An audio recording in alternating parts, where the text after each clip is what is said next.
할렐루야. 귀한 주일 3부 예배 오신 여러분을 주님의 이름으로 환영합니다.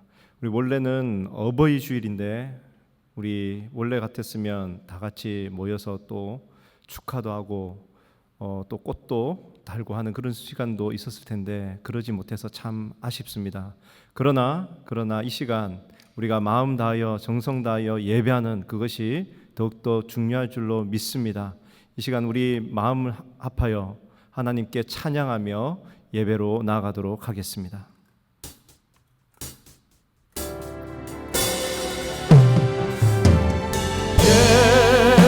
예수는 그리스도,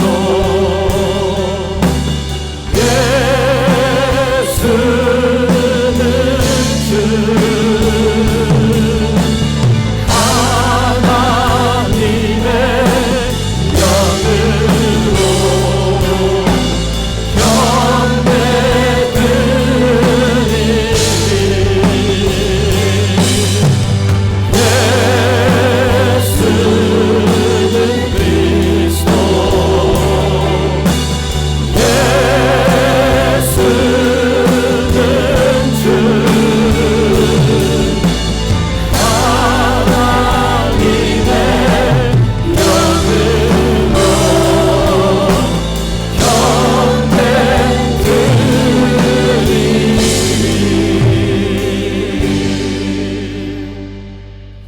여호와여, 주는 나의 하나님이시라. 내가 주를 높이고 주의 이름을 찬송하오리니 주는 기사를 옛적에 정하신 뜻대로 성실함과 진실함으로 행하셨음이라.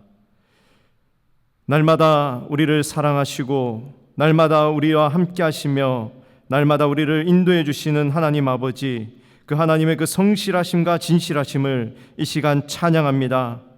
우리가 각 가정 가운데에서 흩어져서 예배를 드리지만 그러나 우리가 한마음 한뜻으로 예배의 자리에서 하나님을 찬양하며 나아가오니 하나님, 이 시간 각 가정마다 주님의 귀한 크신 임재 가운데 임하여 주시옵고 그곳이 진정한 예배의 자리가 되게 하여 주셔서 한마음 한뜻으로 한 성령 안에서 예배드리는 귀한 시간이 되도록 주님 인도하여 주시옵소서. 우리의 마음을 다합니다. 정성을 다합니다. 뜻을 다합니다. 우리 사랑하는 하나님 여호와 하나님 아버지께 예배하며 나가기 원합니다. 주님 홀로 영광받아 주시옵소서. 감사드리며 예수님 이름으로 기도드리옵나이다. 아멘.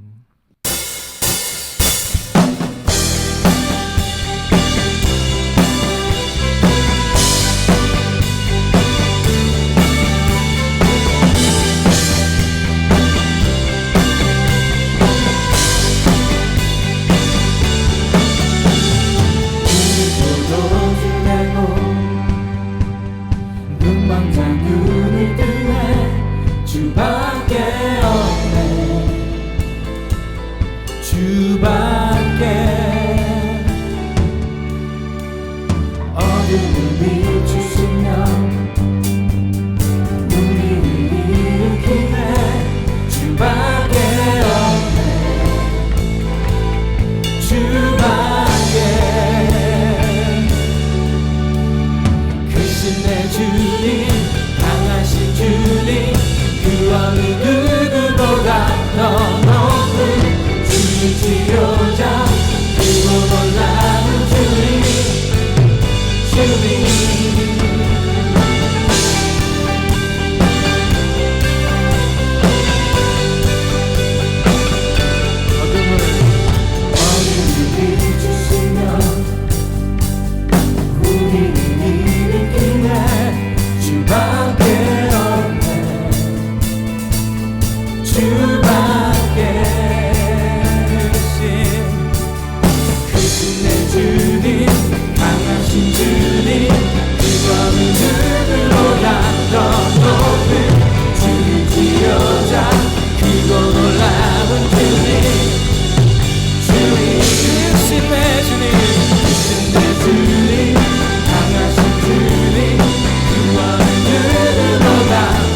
Bless the Lord, oh my soul, oh my soul.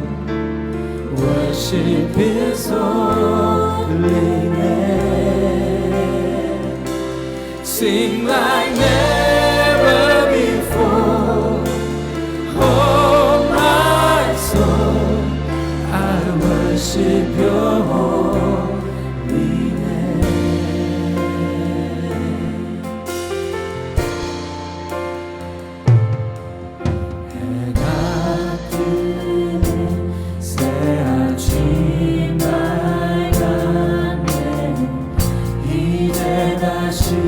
주님 찬양. 무슨 일이나 어떤 일이 내게 모여도 저녁이 올 때 나는 노래해. 손주께 내 영혼 내 영혼아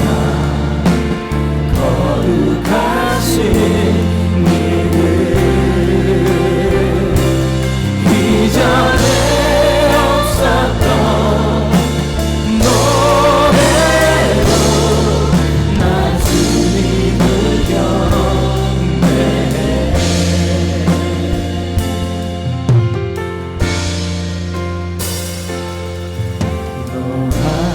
노하기를 더디 하시는 주님, 그의 크신 사랑 넘치네.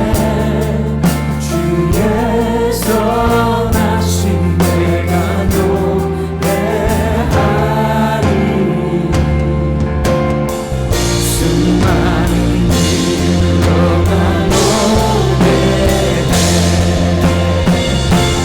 성직해 내 영혼 내 영혼아 거룩하신 이름. 이전에 없었던 노래로 나 주님을 경배해.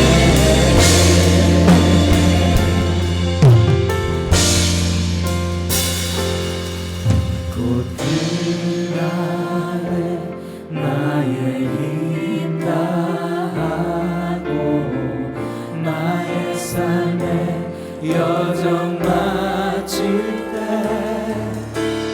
끝없는 찬양 나 드리리라.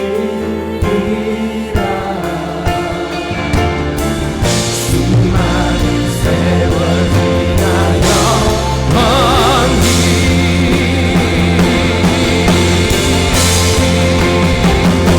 손질게 내 영혼 내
같이 고백합니다. 내 하나님, 내 하나님 서신 발 앞에 무릎 꿇고 경배하리. 큰 권능과 영광이 가득한 내 아버지 계신 이곳 하나님 그 빛난 얼굴 배우며 두 손 들고 나아가리. 찬송과 존귀와 영광과 능력을 그 하늘 보좌 위에 주님께 하나님 그 빛난 얼굴 배우며 두 손 들고 나아가리. 찬송과 존귀와 영광과 능력이 그 하늘 보좌 위에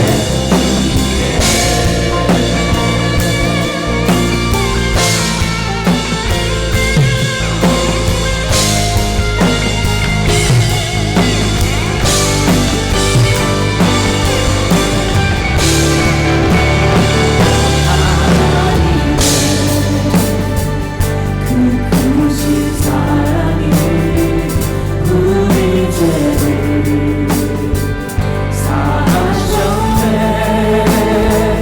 어린 양의 보혈의 은혜로 나간대니 나가리.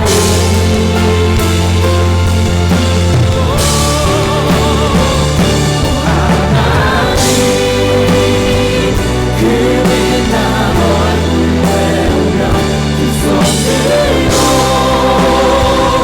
나아가리. 찬송과 존귀와 영광과 능력을 그 하늘 보좌 위에 주님께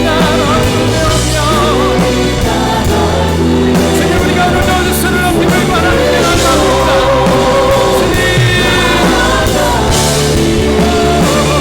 찬송과 존귀와 영광과 능력이 그 보좌 위에 찬송과 정의와 찬송과 존귀와 영광과 능력을 그 보좌 위에 찬송과 찬송과 존귀와 영광과 능력을 그 하늘 보좌 위에 주님께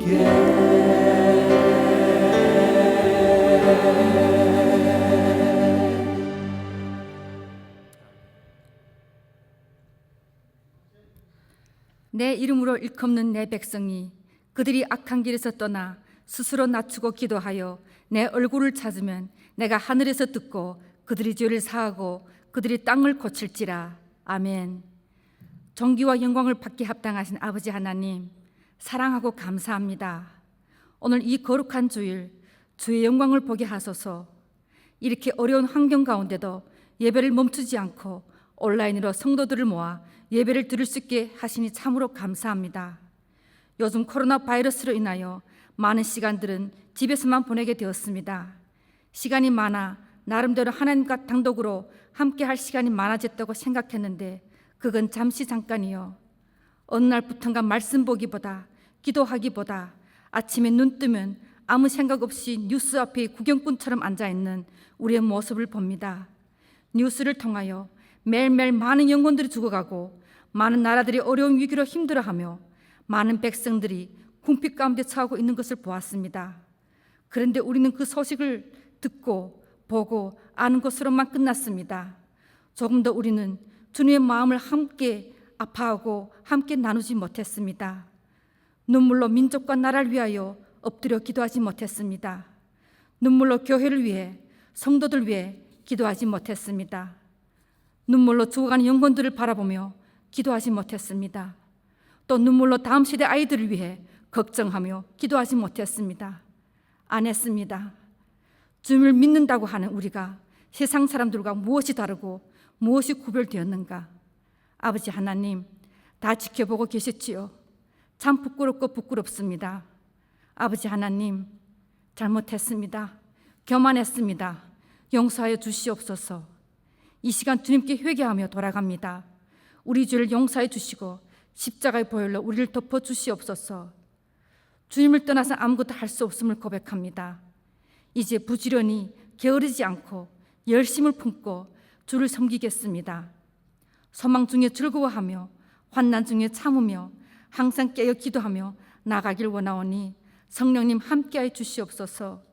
십자가의 능력으로, 그리스도의 성품으로 십자가의 삶을 깨달음이 아닌 삶으로 걸어갈 수 있는 예수님이 제자가 되게 성령님 붙들어 주시옵소서.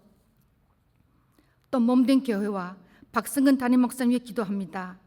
언제나 진리의 말씀으로 몸된 교회를 하나님 뜻 가운데로, 비전 가운데로, 생명 가운데로 이끌어 가시는 박성림 목사님께 힘과 능력을 더하여 주시옵소서. 성령 충만으로 오늘도 진리의 말씀 마음껏 선포케 하여 잠자던 영혼들이 깨어나 생명의 말씀으로 생명이 살아나는 놀라운 역사가 있게 하여 주시옵소서. 주님께서 또 우리 몸된 교회를 사랑하사 이미 주님의 계획 안에서 주님의 비전이 교회 가운데 이루어지고 있음을 믿습니다. 이 마지막 때 성령의 바람이 우리 몸된 교회를 통하여 성교의 부흥이 일어날 줄로 또한 믿고 기도합니다. 만물이 마지막에 가까이 왔으니 그러므로 너희는 정신을 차리고 근신하여 기도하라. 무엇보다 뜨겁게 서로 사랑할지니 사랑은 허다한 죄를 덮느니라 하셨습니다. 우리 더욱 사랑하며 나누길 힘쓰는 성도님들 다 되게 하여 주시옵소서. 우리의 중심을 보신 주님께 모든 예배 시종을 올려드리며 살아계신 예수님 이름으로 기도드리옵나이다. 아멘.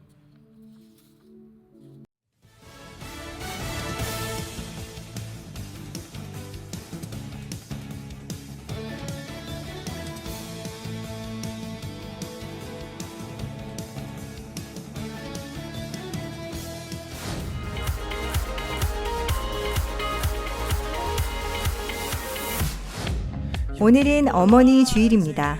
저희들을 낳아주시고 길러주신 어머니의 수고와 희생을 기억하며 깊은 감사를 드립니다. 각 가정에서 어머니들께 진심 어린 감사와 사랑을 표현하는 하루가 되시기 바랍니다.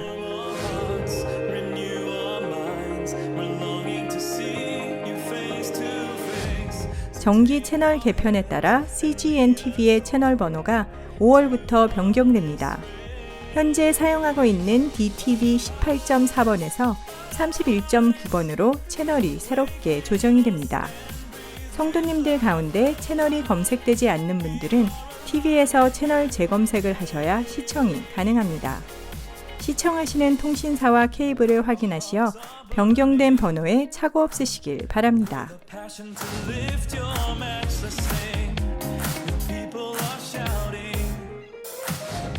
코비드-19는 하나님의 자녀들이 깨어 기도하라는 하나님의 웨이크업 콜입니다.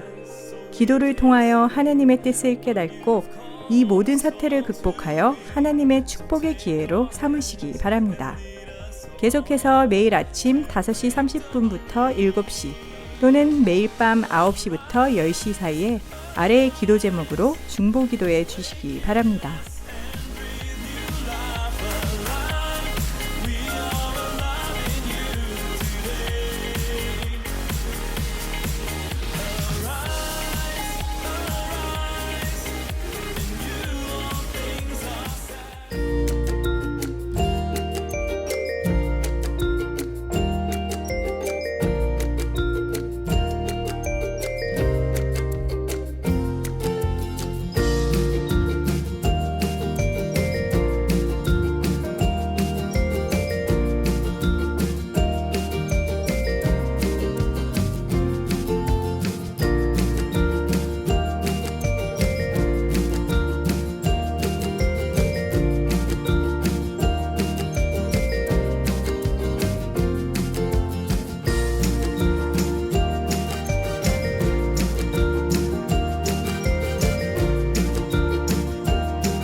주님 안에서 행복한 한 주 보내시길 바랍니다. 할렐루야. 예배 함께 하신 여러분 모두를 다시 한번 주님의 이름으로 환영합니다. 아시는 대로 오늘은 마더스데이입니다. 해피 마더스데이. 비록 우리가 교회에서 어머님들 축하도 못 해드리고 선물도 못 드리지만 우리 각 가정에 계신 모든 어머니들을 축복합니다. 그리고 가정에서도 어머니들을 존중해 주시고 또 좋은 그런 가족의 아름다운 나눔의 시간들 가지시기를 바랍니다.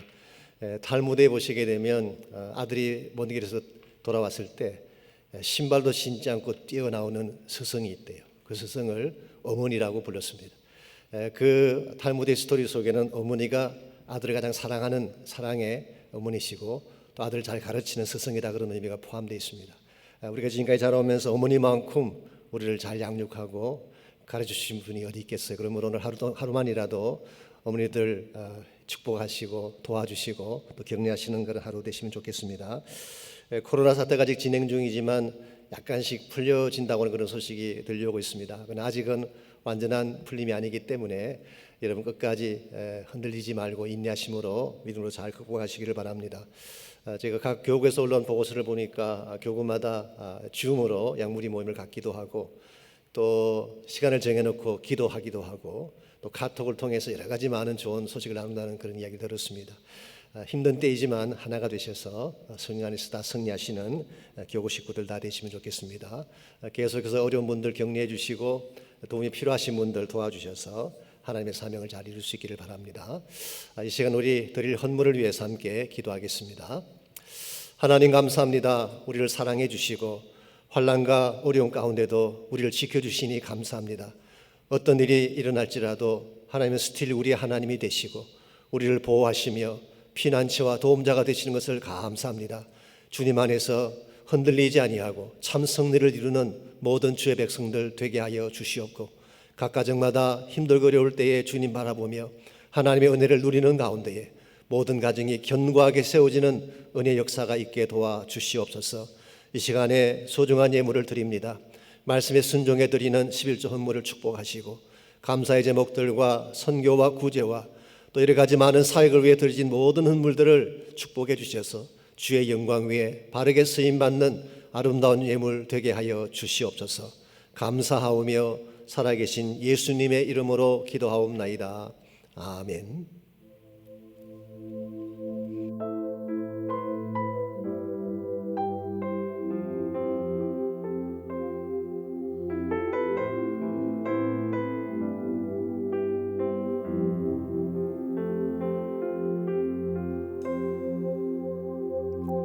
주 안에서 내 영혼 다시 태어나 이전 것은 지나고 새롭게 됐네. 죄로 물든 내 모습 예수와 함께 죽고 부활 생명 내 안에 새로운 삶이 열렸네.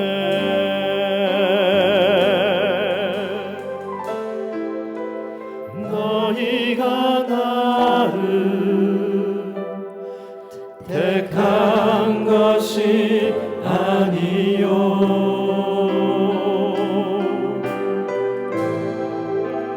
내가 너희를 택하여 세웠나니 오직 내 안에 오직 내 속에 그리스도가 사네. 오직 내 삶에 오직 내 맘에 그가 주인 되셨네.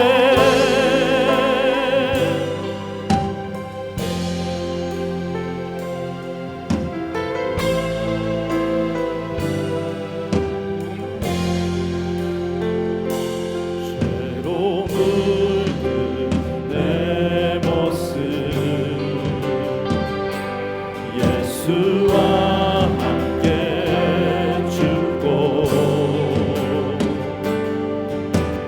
부활 생명 내 안에 새로운 삶이 열렸네.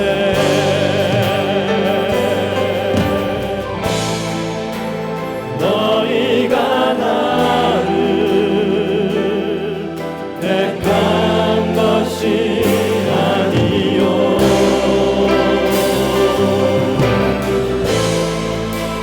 내가 너희를 택하여 세웠나니 오직 내 안에 오직 내 속에 그리스도가 사네. 오직 내 삶에 오직 내 맘에 그가 주인 되셨네. 내 생명 그 안에 그의 생명 내 안에 나의 삶이 이전과 바꿀 수 없네. 내 생명 그 안에 그의 생명 내 안에 나의 삶이 이전과 바꿀 수 없네.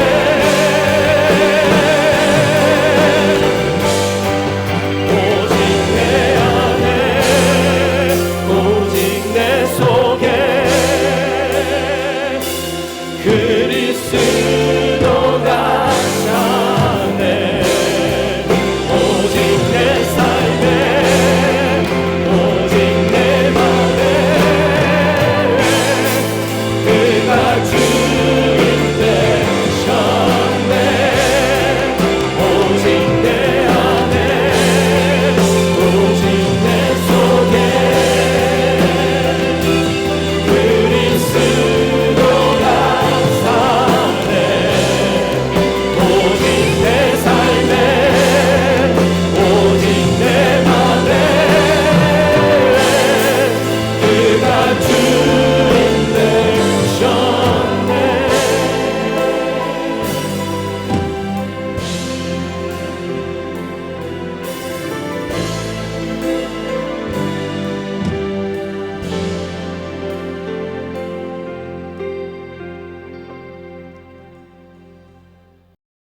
축복된 변화를 만들자. 고린도후서 3장 6절로 11절까지 말씀입니다.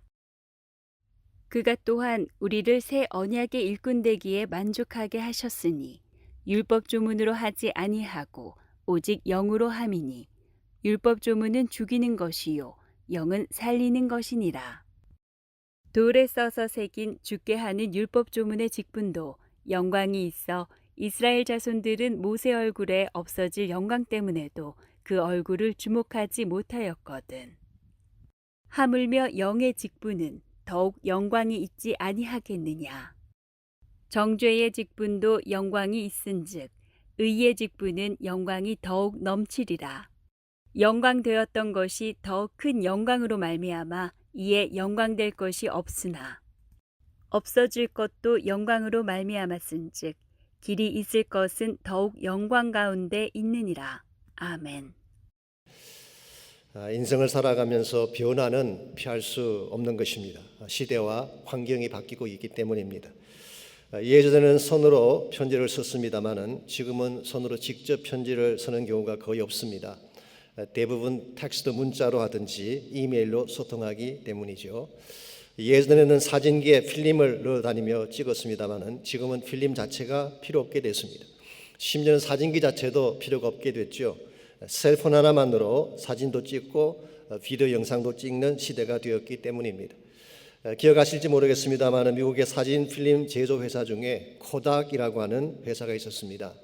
코닥이라고 하니까 일본 이름인 줄 알지만 아닙니다. 조지 이스트만이 세운 미국의 굴지적인 필름 제조 회사였죠. 코닥이라는 이름 자체가 사실은 이스트만의 자기 어머니 이름의 라스트 네임, 그 K자를 앞뒤에 붙여서 만든 이름이라고 하지 않습니까?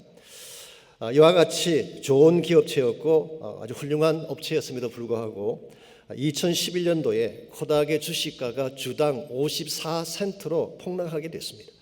그리고 그 다음 해인 2012년도에는 파산을 신청하고 말았습니다. 이유가 무엇인지 아십니까? 아날로그 시대가 끝나고 디지털 시대가 왔는데 그 변화를 제대로 준비하지 못했기 때문인 것입니다. 나중에 이 사실을 인지하고 디지털 카메라를 만들고 오늘날은 프린트 기기를 제작하는 회사로 변모했습니다마는 예전의 명성은 사라진 지 오래가 됐습니다. 우리에게 변화가 왔을 때에 변화를 잘 인식하고 변화에 올바르게 대처하는 것은 굉장히 중요한 것입니다. 그래도 불구하고 사람들은 변화를 싫어합니다. 오랜 관행 때문이기도 하고 변화가 가져올 두려움 때문이기도 합니다. 혹은 자신들이 가지고 있던 고정관념이 변화를 거부하는 케이스도 있습니다. 여러분께서 잘 아시는 철학자 중에 아리스토텔레스라고 하는 분이 있죠. 이분은 주전 4세기 그리스의 철학자요 물리학자였으며 알렉산더의 스승이기도 했죠. 제가 알기로는 중세까지 유럽의 문명과 문화에 가장 큰 지대한 영향을 끼친 사람이 아리스토텔레스였습니다. 이분이 주장했던 것 중에 하나가 두 물체를 위에서 떨어뜨리면 무거운 것이 먼저 땅에 떨어진다. 이것이 이분이 주장했던 것입니다. 이것을 사람들이 1900년 동안 신봉해 왔습니다. 그런데 여기에 의심을 품은 갈릴레오라고 하는 사람이 1589년도에 피사의 사탑 위에 10파운드짜리 물체와 1파운드짜리 물체를 동시에 떨어뜨리는 실험을 했습니다. 결과가 어떻게 됐을까요? 두 물체가 동시에 똑같이 떨어진 것입니다.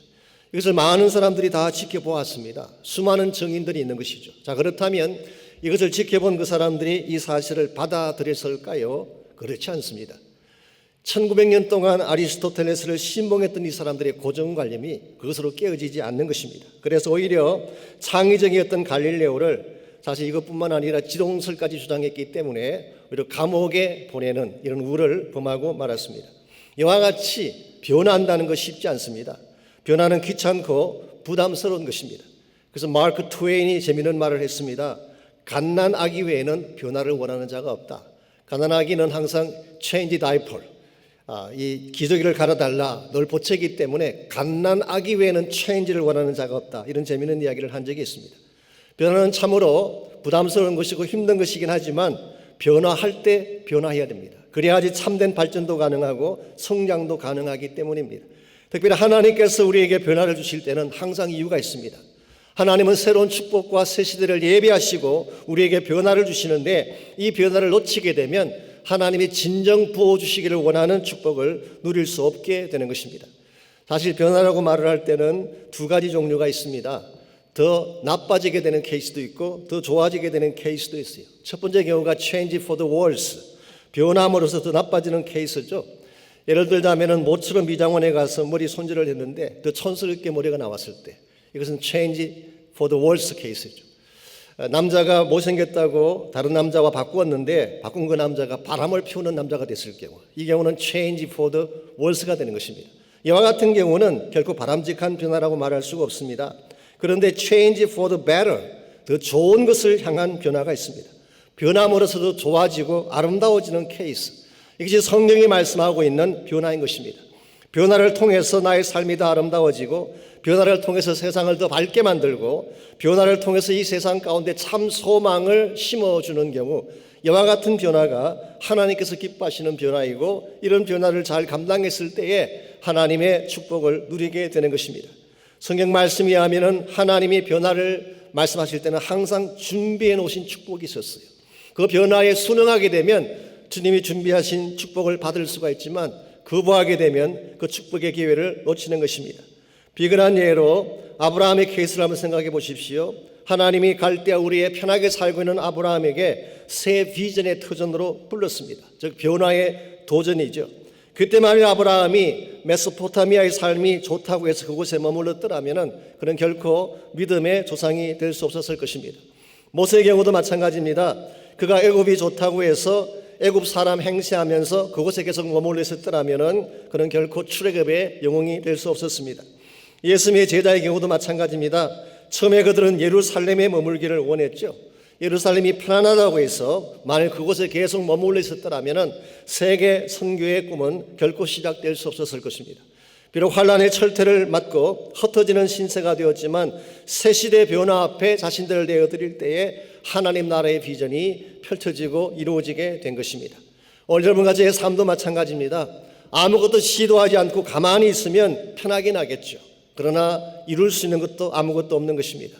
하나님이 우리를 부르실 때에 특별히 변화라고 하는 큰 사건과 표류를 부르셨을 때에 이 변화에 순종하는 자세 대단히 중요한 것이고 변화에 바르게 순응을 하면 하나님은 준비하신 축복을 여러분과 저에게 부어주실 수가 있습니다. 이런 의미에서 우리가 어떻게 하나님 주시는 변화에 잘 순응함으로 하나님께서 주기를 원하시는 축복을 마음껏 받아 누릴 수 있을지 오늘 주신 이 본문을 가지고 이것을 함께 정리해 보려고 합니다.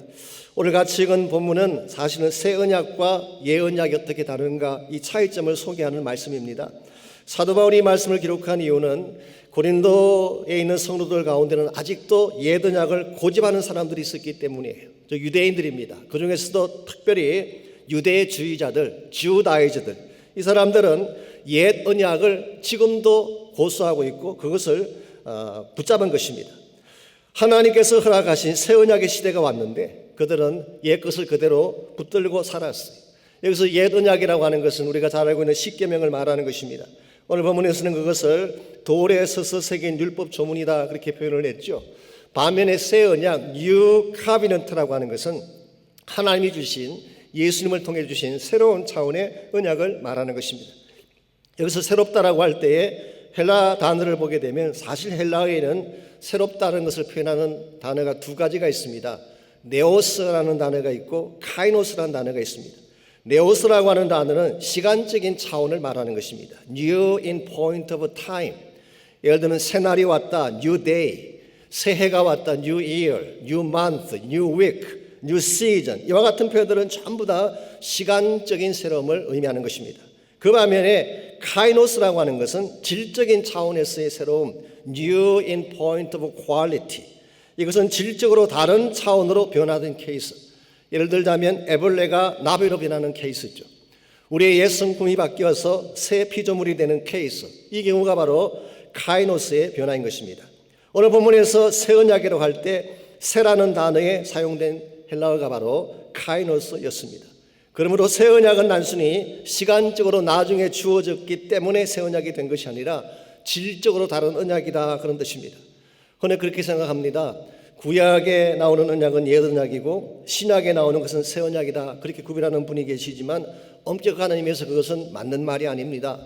왜냐하면 구약에도 지난주에 소개해드린 것처럼 예레미야 31장에 보면은 새 언약이 나오고 있습니다. 이것은 시간적인 차원에서 새롭다 그런 뜻이 아니라 질적으로 다른 언약을 주셨다 그런 뜻입니다. 옛 언약이 돌판에 새겨진 십계명이었다고 한다면은 새 언약은 예수님의 피로 세운 언약입니다. 옛 언약이 정죄를 위한 리걸 코드였다고 한다면 새 언약은 사랑과 은혜의 베이스를 둔 새로운 차원의 언약을 주신 것입니다. 이와 같이 하나님이 새로운 시대에 새로운 언약이라는 축복을 안겨주셨으면 이것을 accept하고 여기에 순응을 해야 되는데 유대인들은 그렇게 하지 않았어요. 자, 왜 유대인들이 하나님이 준비하신 새 언약을 거부했을까요? 옛 것을 버리지 못해서 그런 것입니다. 혹은 그들이 현재 누리고 있는 종교적인 기득권을 버리지 못했기 때문에 혹은 maybe 그들 마음속에 완악한 심령이 있어서 그들은 옛 것을 버리지 못했을 수도 있습니다. 이유가 어찌되었든 간에 새 시대가 도래했고 새 언약의 주인공이셨으면 그 바로 새 언약의 주인공을 받아들이고 새로운 축복을 향해 나아가야 되는데 그들은 그것을 리젝트하고 거부한 것입니다. 이것은 대단히 불행한 선택이 아닐 수가 없습니다. 오늘 여러분과 저의 삶에는 이와 같은 모습이 없을까요? 현실이 좋고 세상 삶이 편해서 하나님이 주시는 새 변화를 거부한 케이스 없을까요? 예수님은 여러분과 저에게 새로운 비전을 보여주고 계시는데 아직도 과거에 얽매여서 제자리의 걸음을 하고 있는 케이스.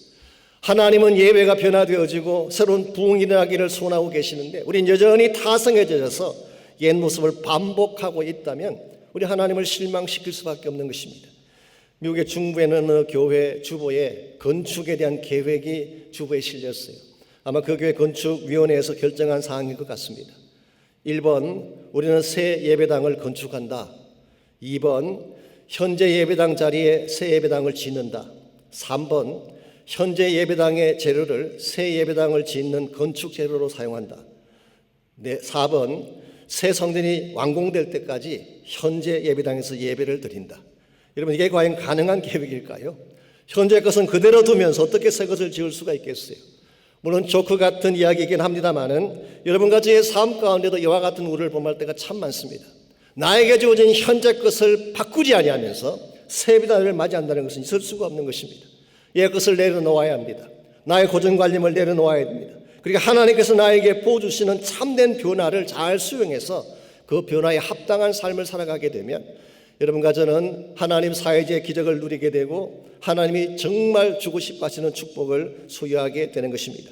이런 면에서 이 아침 우리가 물어야 될 중요한 질문이 것입니다. 하나님이 여러분과 저의 삶 가운데 변화를 주시고 계시는데 이 변화를 축복의 변화로 만들려면 과연 무엇이 필요할지 오늘 주신 부분을 통해서 우리에게 주어진 모든 변화가 축복으로 변화되기 위해서 필요한 몇 가지 원리를 여러분과 함께 나누려고 합니다. 첫 번째로 우리 모두가 축복된 변화를 이뤄내기를 원한다면 제일 첫 번째 필요한 것이 마음의 준비가 필요합니다. 즉 변화를 담을 마음의 그릇을 준비해야지 변화를 수용할 수가 있지 마음에 그것이 준비되지 아니하면 아무리 좋은 것을 주셔도 받지 못하는 것입니다. 6절 말씀을 보시게 되면 하나님은 여러분과 저를 새 언약의 일꾼 되기에 만족하게 하셨다. 그런 말씀이 나옵니다.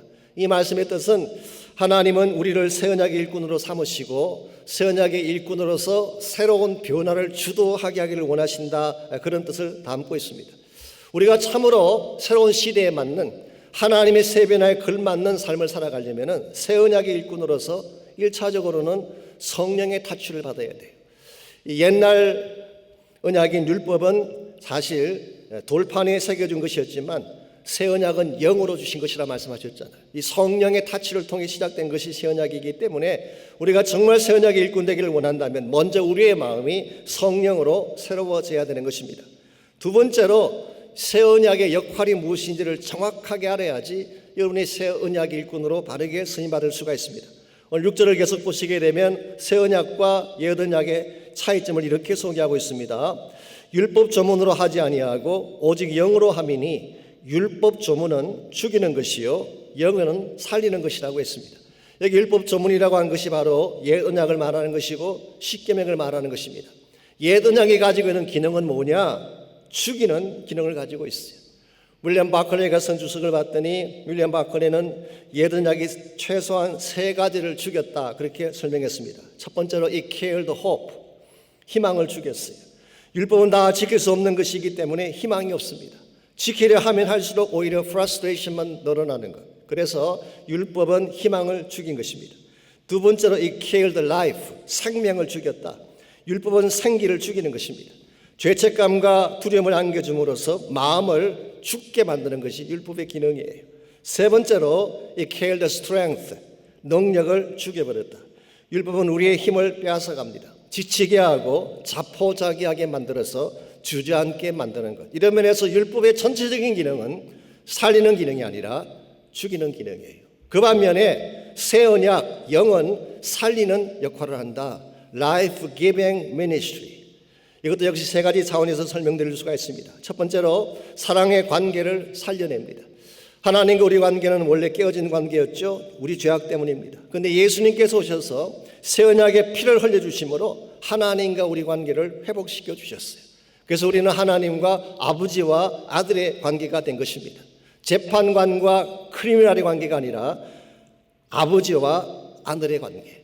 아무리 못난 아들이라고 할지라도 불순종하는 아들이라고 할지라도 우리는 still 하나님의 자녀가 된 거예요. 두 번째로 우리 심령을 살리는 역할을 합니다. 언약이라고 하는 것, 옛 언약이라고 하는 것은 외적인 규제만 하기 때문에 우리 마음을 변화시킬 수가 없습니다. 외적으로 강압한다고 마음이 변하던가요? 절대로 변화되지 않습니다. 그런데 새 언약은 성령을 통하여 우리 속심령을 만지기 때문에 우리의 속심령의 근본이 바꾸어지게 하는 것입니다. 세 번째로 새 언약은 능력을 제공해 준다. 새 언약이라고 하는 것은 우리가 해야 될 명령만 하는 것이 아니라 그것을 행할 능력까지도 제공해 주는, 즉 예수님이 십자가를 지심으로 구원하셨을 뿐만 아니라 성령의 능력을 우리 심령 속에 부어주셔서 주님 말씀을 순종할 수 있도록 만들어주는 것, 이것이 바로 새 언약이에요. 정리하자면 옛 언약은 죽이는 것, 새 언약은 살리는 것입니다. 우리의 심령이 무엇으로 가득 차야지 하나님의 주신 변화를 축복되게 만들 수가 있을까요? 새 언약의 영으로 가득 차야 하는 것입니다. 나의 심령 속에 새 언약의 영이신 성령으로 가득 차게 되면 나도 살게 되고 주변도 살리게 되는 것입니다. 그러나 반대로 나의 심령이 율법의 영으로 가득 차게 되면 정죄하고 찌르고 죽이는 사역을 할 수밖에 없는 거예요. 오늘 우리 마음을 한번 점검해 보시기 바랍니다. 우리 마음 속에는 살리는 영이 계시는지, 죽이고 싶어하는 영이 있는지. 우리 마음 속에 살리는 영이 있어야지 가정도 살아나게 되고 공동체도 살아나게 되고 우리 주변 사람들이 생기를 얻게 되는 것입니다. 요즘 신문이나 뉴스를 보게 되면 트럼프 대통령이 많은 비판을 받고 있습니다. 코로나 사태에 대해서 잘못 대응했기 때문이죠. 제가 지난 5월 1일 CDC라고 하는 미국의 질병통제센터죠. 거기 수석 부국장이 선 아티클을 제가 보았어요. 앤 슈캇이라고 하는 여자분이신데요. 이런 내용을 그분이 적었습니다. 미국 정부가 코로나 바이러스에 대해 오피셜하게 조치를 취한 것이 2월 2일이었대요. 그때 트럼프가 내린 조치가 뭐냐고 하면 중국을 다녀온 사람들을 2주간 격리시킨다는 조치를 내렸어요. 중국을 다녀온 사람들. 그래서 그 당시만 하더라도 한국이나 중국이라고 하는 동양인들의 문제라고 치부를 한 것입니다.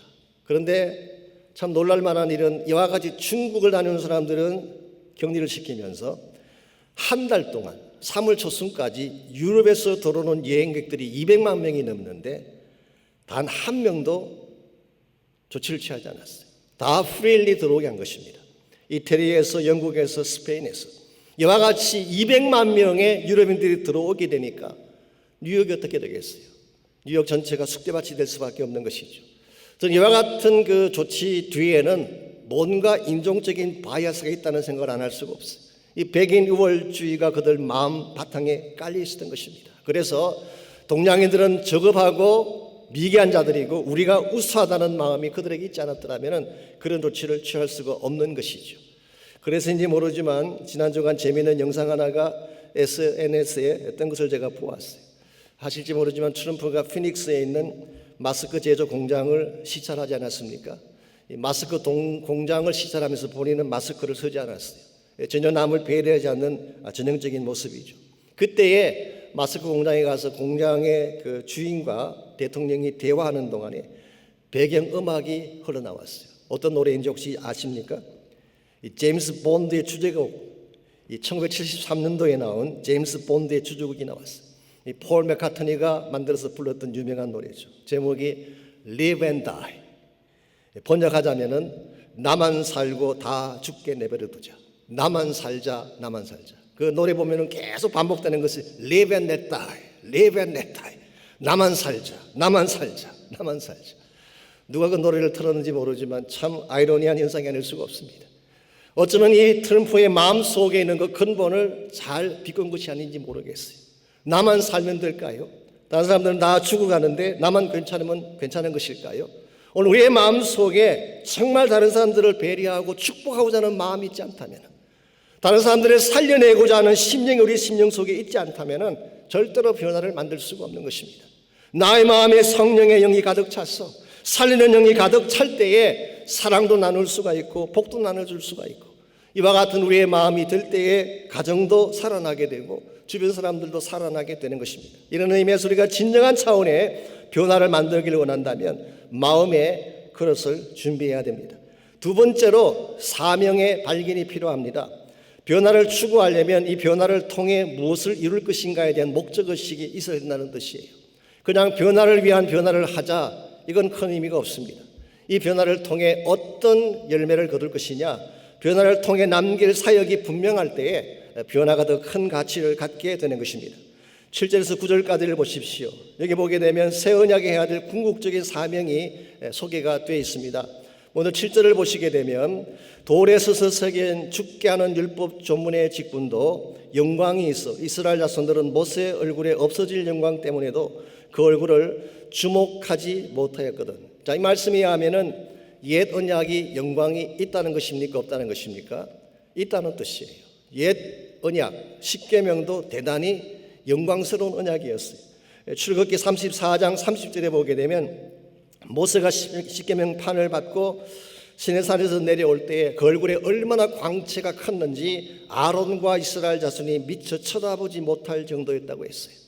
흔히 많은 분들이 오해하는 것이 여기 있습니다. 옛 언약은 가치가 없고 시시하다 생각하지만 그게 아니에요. 옛 언약도 영광스러운 것입니다. 그런데 8절을 보시면은 새 언약은 더 영광스럽다고 말하고 있어요. 하물며 영의 직분은 더욱 영광이 있지 않겠느냐. 그리고 그 이유를 9절이 설명합니다. 정죄의 직분도 영광이 있은즉 의의 직분은 영광이 더욱 넘치리다. 여기 보게 되면 직분이라고 하는 이 말은 사실 ministry, 사역이라는 뜻입니다. 정죄의 사역, 이게 바로 옛 언약이 행하는 사역입니다. 이것도 영광이 있다고 한다면 새 언약이 하는 사역은 의의 직분, ministry of righteousness, 의를 가져오는 사역, 이것이 바로 새 언약이 만들어내는 큰 역사인 것입니다. 새 언약의 의를 가져오기 위해서는 반드시 전제되어야 할 것이 하나 있습니다. 그게 바로 십자가예요. 의라고 하는 것은 처음부터 우리 것이 아닙니다. 우리 모두는 죄인이기 때문에 우리에게는 의가 없었습니다.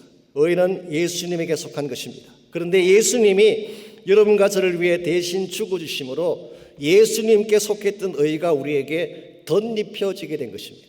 이것을 로마서에서 바울은 칭의라고 불렀어요. Justification. 예수님의 의가 우리에게 덮여진 것입니다. 신학적으로 이것을 의의 전가라고 부릅니다. Imputation of righteousness. 예수님의 의가 우리에게 전가되어졌으므로 우리 모두가 의롭게 된 사실. 이게 사실은 새 언약이 담고 있는 핵심 메시지라고 할 수가 있습니다. 우리 모두는 다 죄인입니다. 우리 모두는 다 멸망받아 마땅한 존재인데 우리에게 새 언약이 임하게 되면 여러분과 제가 의롭게 되고 하나님의 자녀가 되고 하나님이 소유하신 모든 축복을 누릴 수 있게 된다는 사실. 이게 얼마나 큰 축복이에요. 하나님은 새 언약을 통해서 이와 같이 의를 가져오게 되고 의를 통해서 수많은 사람들을 복음으로 구원받게 하는 이것이 새 언약의 중요한 역할이고 사명이라고 할 수가 있습니다. 오늘 우리 주변을 보게 되면 사실 이 사실을 모르는 가운데에 소망 없이 사는 분들이 많이 계세요. 척박한 이민의 현실에서 어디로 가야 될지 무엇을 해야 될지 갈 바를 알지 못하는 분들이 많고 고아처럼 방황하며 헤매는 사람들이 참 많습니다. 이분들에게 여러분과 제가 의의 일꾼이 되어서 새 언약의 일꾼이 되어서 의의 미니스트리를 전해줄 때에 이 땅이 밝아지게 되고 축복의 현장으로 바뀌게 되는 것입니다. 언젠가 여러분 기억나실 것입니다. 금요일 저녁에 우리 그레이스랜드 교회 홍성원 목사님께서 말씀을 전해주신 적이 있죠. 이 그레이스랜드 교회는 저희 교회 안에 있는 농인교회, 우리 데프 미니스트리, 농아하고 농인은 다른 거 아시죠? 저도 그날 처음 알았습니다. 농아라고 하면은 deaf and mute, 청각과 이 말씀하는 것이 다 잘 안 되는 경우에는 농아라고 하고 농인이라고 하면 deaf, 청각이 안 되는 경우를 말합니다. 지금 이제 빌립교회에서 열심히 같이 동력을 하고 있는 줄 알고 있습니다만은 그날 저녁에 제가 들으니까 LA 지역의 농아가 농인이 2만 5천여 명이 있다고 합니다. 굉장히 많은 숫자가 있어요. 그런데 교회 출석하는 사람들 숫자는 80명 내지 90명밖에 안 됩니다. 이유가 뭔지 아십니까? 이 농아 교회들이 자꾸 문을 닫는 바람에 현재 남아있는 것이 3개밖에 없대요. 3개밖에. 왜 그럼 자꾸 문을 닫느냐? 그 이유는 후임자를 구할 수 없어 그렇대요. 참 전 얼마나 마음이 아픈지 말이죠. 다른 교회에 가려고는 그렇게 길을 쓰는 사람들이 많은데 정작 필요로 하는 곳에는 갈 사람이 없어서 교회가 문을 닫고 있다는 현실. 그날 밤 홍 목사님이 이런 이야기를 하셨어요. 자기가 성 어거스틴의 글을 읽다가 이런 글을 읽었습니다. 듣지 못하면 구원받지 못하는 글을 읽다가 울었다고 하지 않습니까? 만일 듣지 못하면 구원받지 못한다는 것이 사실이라면 저 농인들은 어떻게 구원받습니까? 이게 본인으로 하여금 사역에 뛰어들게 한 중요한 동기 중에 하나였다고 말씀하셨어요. 오늘 하나님께서는 이와 같은 자들에게 복음이 전거되기를 소원하고 계세요.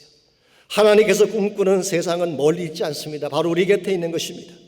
언젠가 저 농인 형제들, 그 자매들도 마음껏 복음을 들을 수 있는 세상, 소외된 사람들 어떤 장애라도 하나님 만나면 행복해지고 마음껏 찬양할 수 있는 세상, 어떠한 죄인도 용서받아서 사람답게 사는 세상, 이게 주님이 꿈꾸는 세상이에요. 하나님 여러분과 저를 부른 목적이 여기 있습니다. 이 마지막 시대에 그 사역을 감당하라고, 의의 직분을 감당하라고 하나님께서 여러분과 저를 불러주신 것입니다. 이 사명의식이 분명할 때에 우리 자신을 처복종시켜서라도 하나님의 사명에 순응하게 되고, 나를 변화시킬지라도 이 사명이 잘 이루어지도록 결단하며 헌신하게 되는 것입니다. 이런 의미에서 축복된 변화를 만들어내려면 마음의 그릇도 준비해야 되고 사명도 발견을 해야 되는 것입니다. 그러나 한 가지가 더 있습니다. 대가 지불이 필요한 것입니다. 아무리 좋은 것이라도 대가 지불 없이 성취되는 일은 없습니다. 변화도 마찬가지입니다. 진정한 변화를 가져오려면 그것이 합당한 대가를 지불해야 되는 것입니다. 그것이 물질이든 시간이든 나의 기득권이든 내가 가진 것을 내려놓지 아니하면 참된 변화를 만들 수가 없습니다.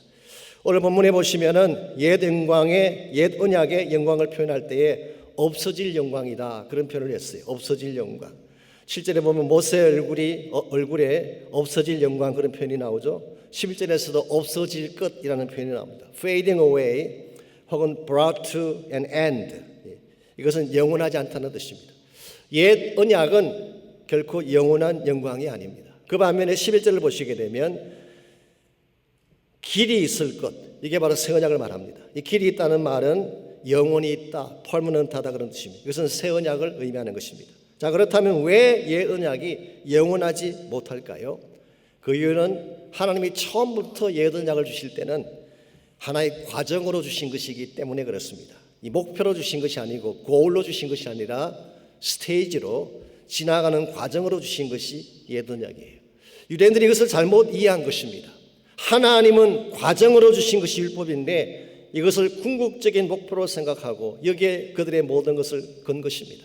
그래서 그들이 붙들었던 최고의 가치가 바로 율법이었어요. 그리고 율법을 지키고 종교적으로 도덕적으로 바르게 살기만 하면 다 되었다, 더 필요한 게 뭐가 있겠냐. 실제로는 율법대로 살지 못했으면서 실제로는 율법을 종교적 수단으로 사용했음에도 불구하고 그들은 그렇게 착각한 것입니다. 내가 율법을 지키고 율법대로 살게 되면 충분하지 그 외에 뭐가 더 필요한 것이 있겠느냐라고 하는 마음, 이것이 진짜 축복인 새 언약을 리젝트하게 된 이유가 된 것입니다. 여러분, 율법은 나쁜 것은 아닙니다. 율법은 나쁜 것은 아니에요. 그러나 율법이 하나님이 준비하신 최선은 결코 아니에요. 여러분이 내 생각이 괜찮다고 생각하는 것, 이 정도면 됐다고 생각하는 것을 내려놓아야지 하나님이 준비하신 최선을 받을 수가 있는 것입니다. 그래서 미국 사람들이 하는 이야기 중에 이런 말이 있잖아요. 차선은 최선의 가장 무서운 적이다. The second best is the worst enemy of the best. 차선이라고 하는 것은 최선의 the worst enemy가 된다. 오늘 여러분과 제가 하나님의 참된 축복을, 최선의 축복을 정말 맛보기를 원한다면 지금 내가 붙들고 있던 가치들을 내려놓아야 돼요. 나의 고집을 내려놓아야 돼요. 나의 기득권을 내려놓아야 돼요. 이 정도면 됐다고 하는 안일주의적인 생각을 내려놓고 하나님 앞에 철저하게 나를 비울 때 하나님 우리 삶 속에 진정한 가치를 부어주시고 참된 축복을 부어주시는 것입니다. 하나님이 준비하시는 축복은 언제나 최상이에요. second best가 아니라 언제나 the best. 이게 하나님이 여러분과 저에게 주시는 축복이기 때문에 여러분과 제가 이 사실을 바로 깨닫고 내가 지금 지불해야 될 것가 무엇인지를 바로 알고 나의 것들을 다 내려놓고 하나님의 은혜를 사모하며 구할 때에 참된 차원의 복이 우리의 소유가 되는 것입니다. 사랑하는 형제자매 여러분, 축복이라고 하는 것은 환경에 달린 것이 아닙니다. 어떠한 믿음과 자세로 나아가냐에 따라서 축복이 결정되는 것입니다. 환경은 변할 수가 있죠. 악할 수도 있고 좋을 수도 있는 것입니다. 그러나 아무리 악한 환경이 나에게 왔다고 할지라도 바른 믿음과 자세로 하나님께 나가게 된다면 우리는 그 최악의 상황 속에서도 최선의 축복을 만들 수가 있는 것입니다. 얼마 전 신문에서 읽었던 칼럼이긴 합니다만은 1665년부터 66년 그 사이에 영국 런던에 큰 역병이 발생했다고 합니다. 런던 인구의 25%가 사망할 정도의 끔찍한 재앙이었습니다. 그런데 엎친 데 덮친 격으로 1666년 가을에 런던 시내 대화재가 나서 런던의 대부분이 파괴되고 말았습니다. 이런 상황 속에서 국왕 찰스 2세를 비롯해서 많은 사람들이 시골로 피신을 했습니다.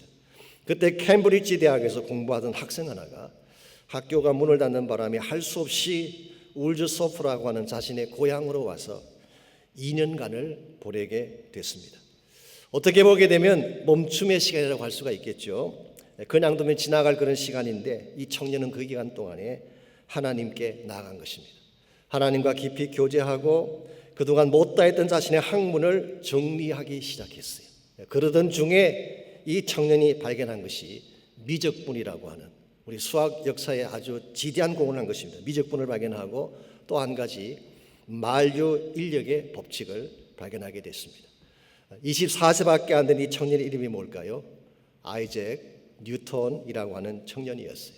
그 결과 산업혁명의 기초를 닦고 인류 역사의 길이 남을 큰 변화의 주역이 되었다고 합니다. 환경이 중요하긴 하지만 전부는 아니에요. 코로나 팬데믹이 우리의 삶을 강타한 것은 사실이지만 그것이 우리 인생의 마지막 종착역은 아닙니다. 하나님께서 기뻐하시는 것은 이와 같은 와중에도 불구하고 바른 믿음으로 이 모든 것을 헤쳐나가라고 하는 것입니다. 비록 지금 우리에게는 답답한 것이 있지만 우리에게 주어진 이 어려움의 시기를 새 변화의 기회로 삼게 된다면 우리 한 단계 높은 차원으로 날아갈 수가 있게 되고 진정한 성숙과 축복을 이룰 수가 있는 것입니다. 그러므로 사랑하는 성도 여러분, 우리에게 찾아온 변화를 두려워하지 마십시오. 이것을 발판 삼아 더 높은 차원의 축복으로 점프할 수 있다면 우리는 이 변화를 통해서 진정한 차원의 하나님의 은혜를 누리게 되고 하나님 사이의 축복을 나누게 되는 것입니다. 제가 자주 말씀드린 것처럼 폭풍이 불게 되면 대다수의 새들은 자기 둥지 속으로 숨어 들어갑니다. 그러나 독수리는 그렇지 않아요. 바람을 타고 하늘을 향해 올라가게 되죠. 우리 삶 가운데 풍랑이 왔습니다. 코로나 바이러스라고 하는 큰 폭풍이 찾아왔는데 우리는 둥지 속으로 몸을 숨길 수도 있고 반대로 독수리처럼 더 높은 창공을 향해 날아갈 수도 있습니다. 오늘 하나님께서 기뻐하시는 변화는 독수리같이 비상하는 것입니다. 절대로 환경에 굴복하지 마십시오. 변화의 사건 앞에 여러분 자신이 주저하지 마십시오. 하나님이 주시는 변화를 통해 더 높은 차원의 축복을 이룰 수 있도록 기도하고 헌신하고 결단하셔서 정말 하나님이 정말 안겨주기를 원하시는 복을 다 받고 하나님은 정말 누리는 여러분 모두가 되시기를 주의 이름으로 축원합니다. 이 시간 같이 한번 기도하는 시간 가지면 좋겠습니다. 먼저 기도할 때 나의 마음속에 살리는 영이신 성령으로 가득 차게 해달라고, 나의 마음의 모든 더러운 영과 어두운 영과 아픈 영들, 상처난 영들은 다 제거시켜 주시고 살리는 영이신 성령으로 나의 심령이 가득 차게 해달라고 기도하시길 바랍니다. 하나님, 우리의 삶의 터전 가운데 변화의 축복을 부어주시도록 가정 가운데에, 교회 가운데에, 이 세상 가운데 하나님이 준비하신 참된 변화의 축복들이 일어날 수 있도록 여러분 기도하시기를 바랍니다. 우리 힘만으로는 되지 않을 것입니다. 우리 마음속에 하나님의 영을 부어주시고 주님의 마음을 가르쳐 주시고 사랑을 알게 하시고 주의 성령으로 내 심령을 가득 채워주시면 우리 모두가 새 변화의 주역이 되어져서 이 땅을 더 밝게 아름답게 만들어갈 수가 있습니다. 그와 같은 성령의 은혜를 우리 심령 가운데 부어주시도록, 그래서 우리의 삶 주변이 아름답게 변화되어 갈 수 있도록 우리 다 같이 합심해서 함께 기도하겠습니다. 하나님 감사합니다. 우리를 사랑해 주시고 우리를 하나님의 거룩한 백성으로 삼아주신 것을 감사합니다. 아무리 환경이 어렵고 힘들지라도 하나님이 우리를 새 언약의 일꾼으로 불러주셔서 우리가 있는 그곳에서 생명의 변화를 만들어내게 하시고 사랑과 축복의 아름다운 변화들을 이끌어내게 하신 것을 감사합니다.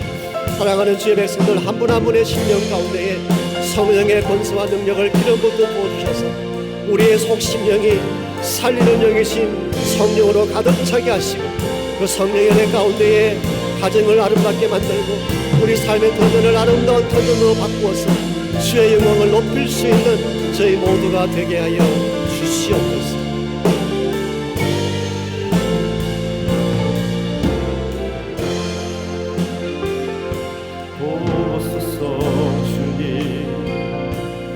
나의 마음은 선한 것 하나 없습니다.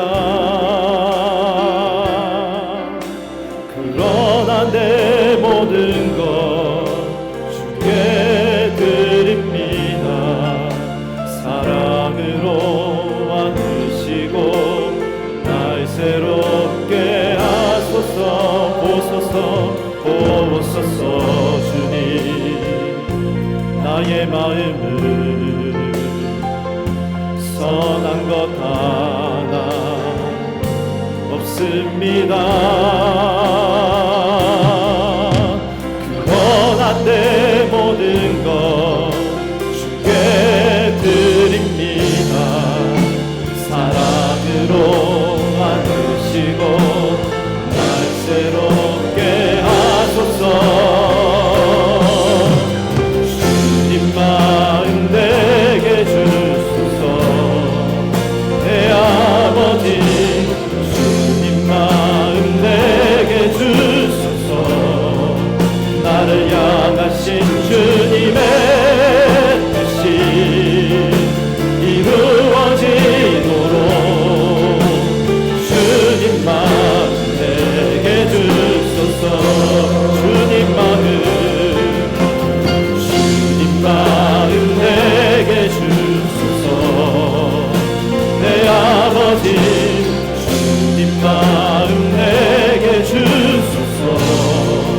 나를 향하신 주님의 뜻이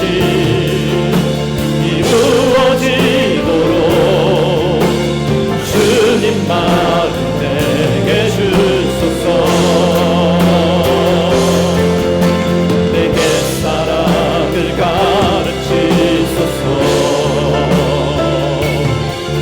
당신의 마음으로 소하게 하소서. 주의 성령 내게 채우사 주의 길 가게 하소서. 주님 당신 마음 주소서. 주의 성령 내게 채우사 주의 길 가게 하소서.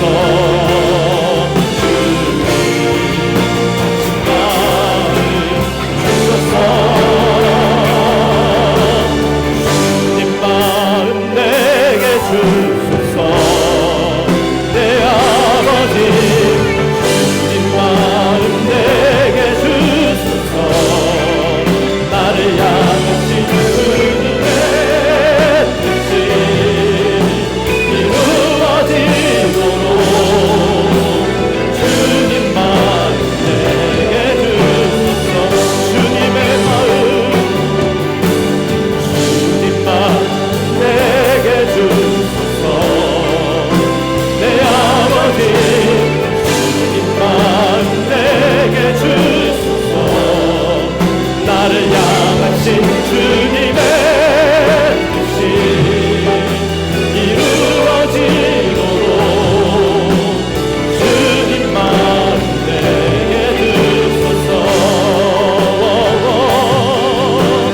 주님 마음 내게 주소서. 주님 마음 내게 주소서.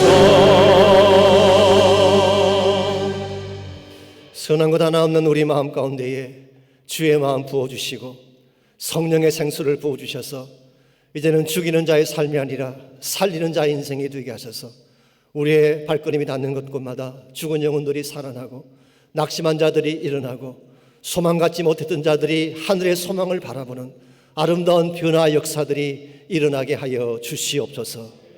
이제는 우리 구주 예수 그리스도의 은혜와 하나님 아버지의 무한하신 사랑과 성령님의 충만한 임재하심이 주 앞에 예배하고 전심을 다해 하나님을 찬양한 모든 사랑하는 주의 백성 한 분 한 분에게 그들의 가정과 삶의 터전과 자녀들과 자손들 위해 이제로부터 항상 함께하여 주시기를 우리 주님 예수님의 이름으로 간절히 축원하옵나이다. 아멘.